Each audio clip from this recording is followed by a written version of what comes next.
ello nos acompaña Gabriel Cabrera, sociólogo, integrante de la organización Izquierda Socialista, docente e investigador, nos acompaña desde Lima. Profesor, muy buenas noches, bienvenido, ¿cómo está? Buenas noches, Tatiana. Gracias a los amigos de Es Noticia por la invitación.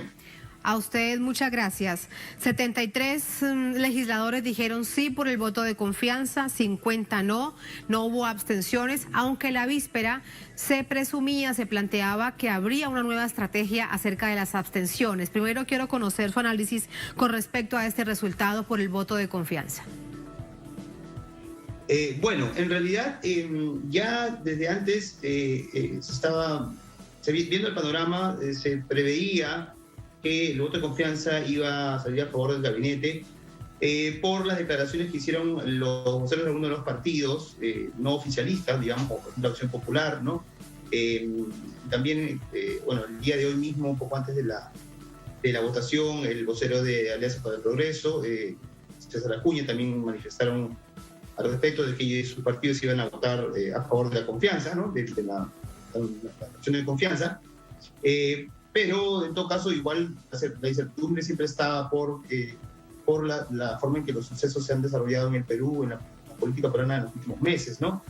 Y además también porque sabemos que los diferentes partidos de la derecha de alguna manera condicionan sus votaciones, o condicionarían pues, ¿no? su apoyo al gobierno actual, ya que es un gobierno que de alguna manera ha planteado una serie de cambios estructurales que afectan obviamente el statu quo en el cual están inmersos otros partidos, ¿no? Pero finalmente ha habido un entendimiento con algunos partidos, digamos, de la derecha más moderada, ¿no? Algunos de la derecha liberal, y obviamente la izquierda en bloque, que son básicamente dos partidos, Perú Libre y Juntos por el Perú, se han sumado a dar el voto de confianza al gabinete ministerial presidido por Bellido.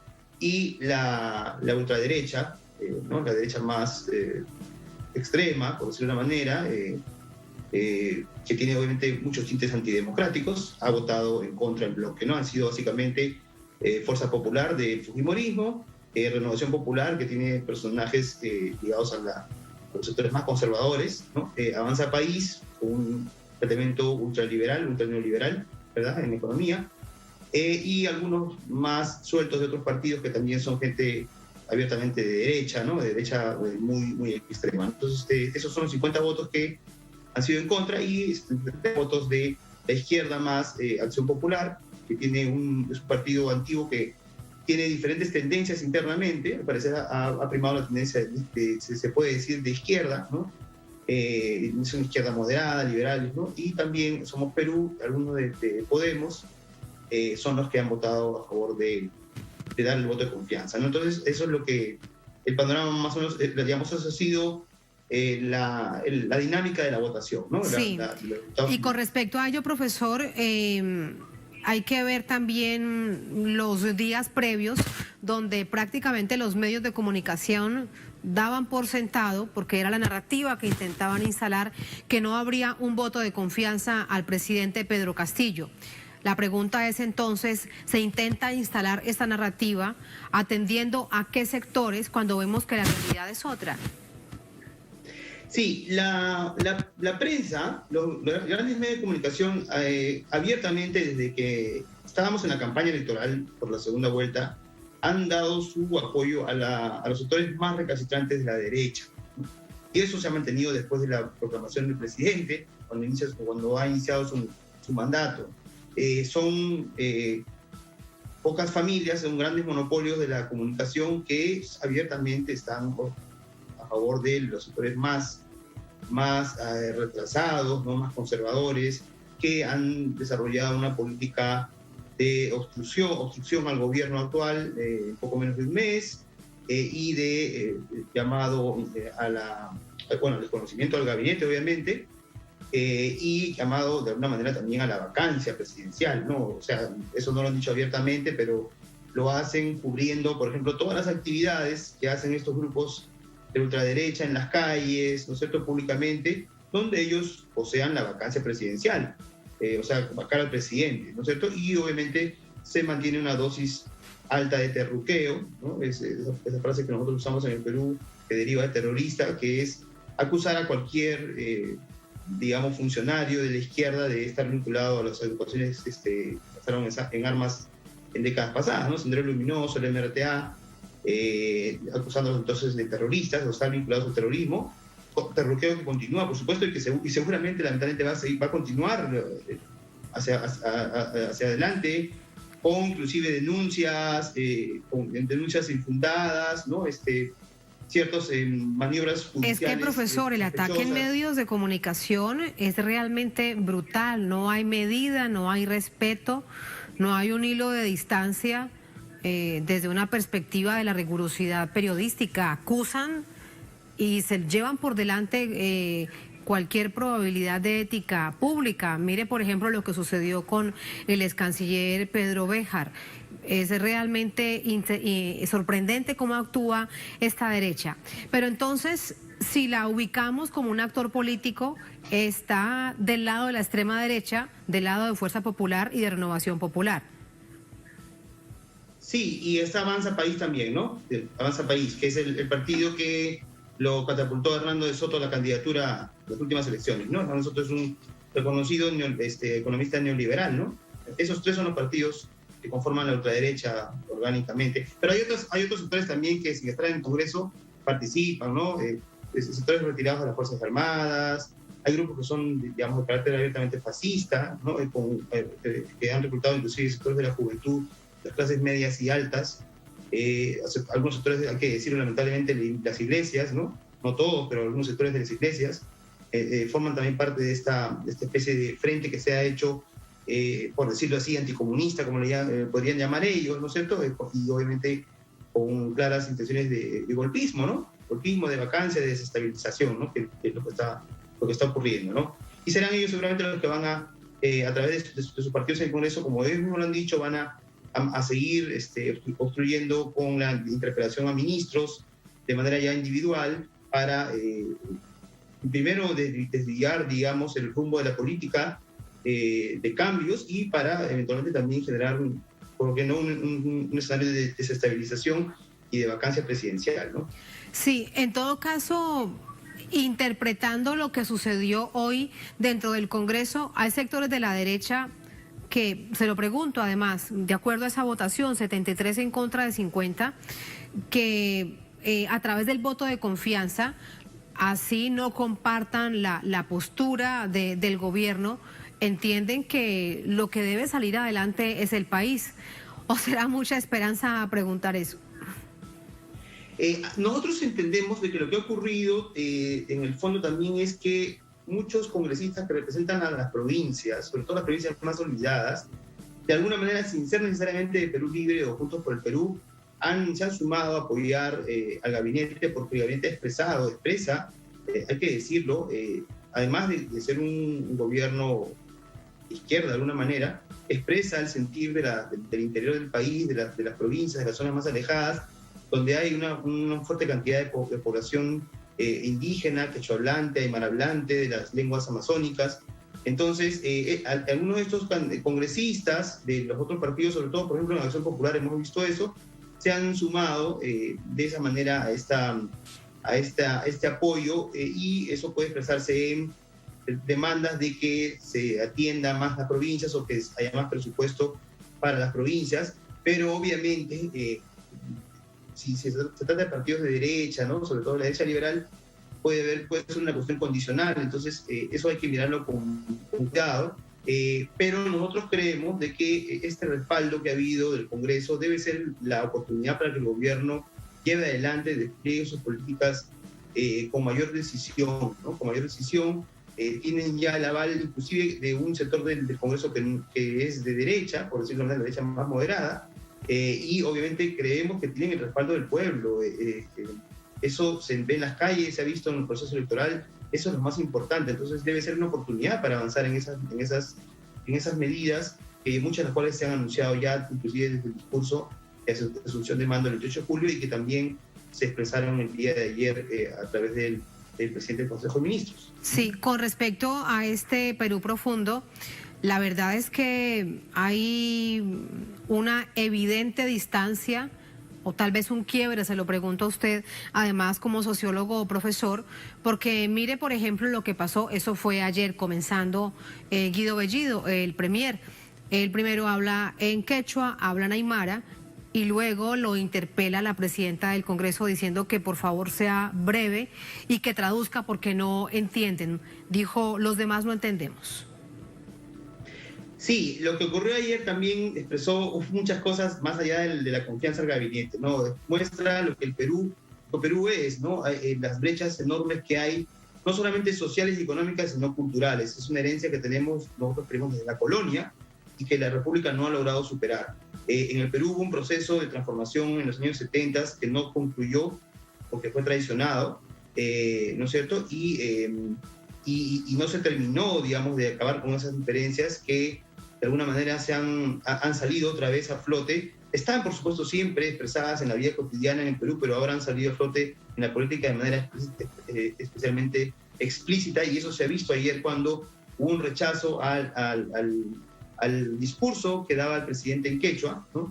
Y creemos que la actitud prepotente, ¿no?, de la presidenta de la mesa directiva de decir, porque yo tampoco entiendo, ¿no?, cuando podría haberse, en todo caso, pedido al presidente del Consejo de Ministros que digamos, haga la traducción en otro momento, en un momento determinado, para que las personas que no hablan el quechua lo entiendan, pero hubo prepotencia, hubo bulla de parte de la bancada de la derecha, y en la expresión corporal, de hecho, profesor, se sintió molesta por eso. Y su tono de voz fue molesto. Eso dice mucho también de un país que es plurinacional. Por supuesto, justamente, eso es lo que ha salido a flote, ¿no? Ese desprecio. Imagínense si eso se ve en el Congreso, con congresistas electos, cómo será en la vida cotidiana, en las calles, en el campo, ¿no?, en el pueblo. Entonces, creemos que en todo caso, una de las cosas que ha ocurrido es que la expresión de los pueblos originarios y de los pueblos del interior ha ganado con esto, ¿no? Ha ganado con esto porque ya tienen voz, ¿no?, en las esferas altas, inclusive de la política, de alguna manera. Obviamente también todo va a depender de que se consumen las políticas efectivamente del gobierno, pero ya vemos aquí la expresión de esos pueblos olvidados que reclaman que se les escuche. Y de alguna manera el señor Bellido nos dijo, ¿no?, como diciéndoles, miren cómo se siente que no se entienda lo que ustedes hablan porque uno no habla su idioma, ¿no? ¿Qué es lo que ha pasado con la población quechohablante, aymara-hablante y de otras etnias durante décadas y décadas, cuando no se les permitía hablar en su idioma y tenían que aprender a la fuerza el castellano? Entonces, hay que decir que el quechua y el aymara, como tú dijiste, son lenguas oficiales. Eso fue también una labor que se inició con el proceso del velasquismo en los años 70, y sin embargo, a pesar de eso, se les discrimina, se les ridiculiza, se les considera lenguas inferiores, ¿no? Entonces, eso ha empezado a cambiar, y eso se ha expresado también el día de ayer en la presentación del primer ministro, ¿no?, del presidente. Sí. Del ministro. Es probable, se lo pregunto, como han tratado de insinuar desde algunos sectores en el país, que existiera alguna negociación entre los partidos que votaron por el voto de confianza y el gobierno del presidente Pedro Castillo. Sí, la probabilidad está ahí, ¿no? No podemos negar que hay una probabilidad, como decía hace un rato, que haya habido cierta negociación con la derecha liberal que le ha dado el apoyo al gabinete, ¿no? Esperemos de que en todo caso, como decía yo, las políticas planteadas por el gobierno se lleven a cabo. Nosotros consideramos, lo habíamos manifestado también en otras ocasiones, de que lo que se ha notado también en estas semanas que ha asumido el mando el presidente Castillo, es de que con el sistema político que tenemos no se pueden hacer transformaciones profundas, ¿no? Entonces, por eso es tan importante darnos cuenta de la necesidad de un nuevo proceso constituyente para que haya una nueva legalidad en el Perú, un nuevo pacto social que permita profundizar en los cambios. Entonces, creemos que esa debe ser la apuesta, no solamente del gobierno, sino también del pueblo, que ya lo está haciendo. En este momento, por ejemplo, se ha iniciado un proceso de recolección de firmas para un referéndum, pero en general debe haber un proceso de concientización del pueblo y de organización para que se pueda arribar a una asamblea constituyente que nosotros queremos de tener un carácter popular, en el sentido de que deben estar ahí expresados todas las organizaciones del pueblo y no solamente los partidos políticos, ¿no? Eso debe ser, creo, que garantice los cambios, porque con la forma en que está establecido el sistema político y con un Congreso obstruccionista va a ser difícil que se lleven adelante grandes cambios, ¿no? Y esa es la promesa del presidente Pedro Castillo desde campaña. Y ha dicho en distintas oportunidades que no va a traicionar esa promesa de campaña como sucedió con otros presidentes. Por último, también se ha hablado que el voto de confianza se dio por miedo de los congresistas, porque según la legislación peruana, después de una segunda votación en contra de esa confianza, el presidente de la Nación puede cerrar el Congreso y llamar de nuevo a elecciones. ¿Cree usted que hubo algo de eso? Es posible también, de hecho, algunos voceros del Perú Libre lo habían manifestado así, ¿no? En el Perú la legislación política dice que cuando en una segunda vez el Congreso no le otorga la confianza al gabinete, el Ejecutivo está en la facultad de cerrar el Congreso. Ya eso ocurrió, recordemos, en el 2019, ¿no? Cuando estaba Vizcarra de presidente. Bueno, otro contexto, pero se dio ese proceso y ahora obviamente es una posibilidad, ¿no? Y el Congreso Nacional es una de las instituciones más deslegitimadas en la conciencia de los peruanos, del pueblo, ¿no? Porque ha sido, en los 30 años de este modelo económico, el Congreso ha sido, no solamente no ha conseguido leyes a favor de las mayorías, sino que en su gran mayoría en todo caso, sino que además ha sido un factor donde se han dado las políticas más antipopulares y además ha sido también, por qué no decirlo, factor de la corrupción. Entonces, además, sobre todo, de los partidos de la ultraderecha que justamente ahora dicen que defienden la democracia, ¿no? que supuestamente el gabinete no es transparente, es inepto, han sido ellos los que han, inclusive a veces con mayoría absoluta en el Congreso, obstruido cualquier política a favor del pueblo y además han sido nidos de la corrupción, sí. Han avalado la corrupción, incluso en el Poder Judicial. Entonces, eso muestra de que es un sistema político y el Congreso es parte del sistema político que está deslegitimado por la población. Entonces, probablemente... Pero además, con respecto al Congreso, profesor, quedaba la idea, la sensación que es que el Congreso manda, el Congreso define la vida política, económica y social del país, y resulta que el Congreso es parte de un todo que es el Estado. Hay mucha atención sobre lo que suceda en el Congreso siempre de manera permanente. Claro, es cierto eso. El Congreso ha, digamos, desarrollado un poder desmedido en estos últimos años, en estas últimas décadas, que le ha permitido obstruir la labor del Ejecutivo muchas veces, ¿no? Y justamente es ahí donde se han concentrado los poderes más oscuros, ¿no? Representan a los sectores más privilegiados y a los sectores de la corrupción. Y eso es un tema que tiene que ver también con la cuestión electoral, ¿no?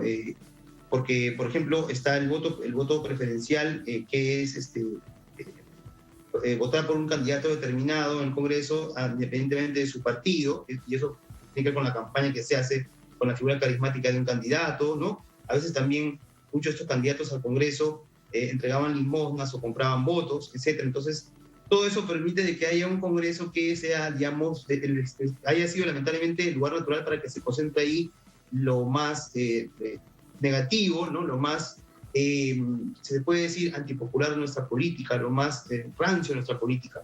Entonces, en ese sentido, como decíamos, es necesario que haya una reestructuración del Estado para que las funciones sean diferentes en los poderes y sobre todo que el pueblo tenga también la capacidad de incidir con mucha mayor fuerza en su destino, en el destino del país. Y creemos que justamente el proceso constituyente debe contribuir a eso, debe ser el que funde esa nueva institucionalidad política en el Perú, ¿no? Como hemos visto que también está ocurriendo y ha ocurrido inclusive ya en otros países de nuestra América, ¿no? Muchísimas gracias por ese análisis, profesor. Buenas noches. Buenas noches a ustedes y gracias por la invitación. Muchas gracias. Así vamos.